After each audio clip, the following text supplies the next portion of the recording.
In this video, we're going to be looking at the checklist section that's inside of flexible content. Might look similar to the icon text section set to the list style that has the check marks off to the side and builds a list of the content into two columns with a divider. But you might also have a section that looks a little bit more like this that doesn't feature the icons, and it's kind of just building out like a checklist of content and splits it into two columns.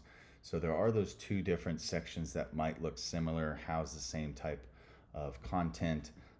Just one typically uses icons and another one doesn't. So we just have the two different variables available to you.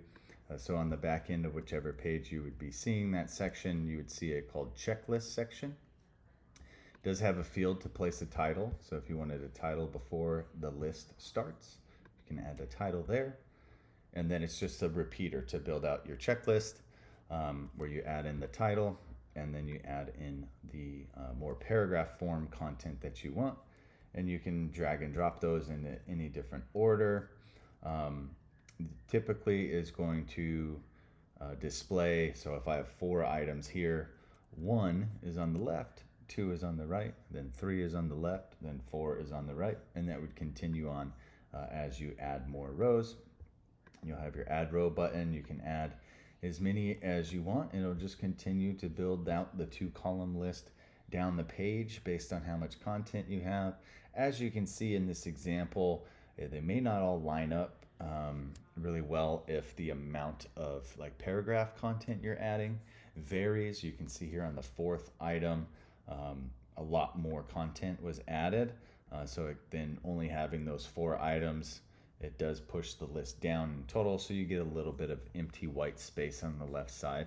So it's always our suggestion to try to keep the excerpts of content that you're adding there as close as possible in terms of word count, and that will create a much more unison 2-column display here.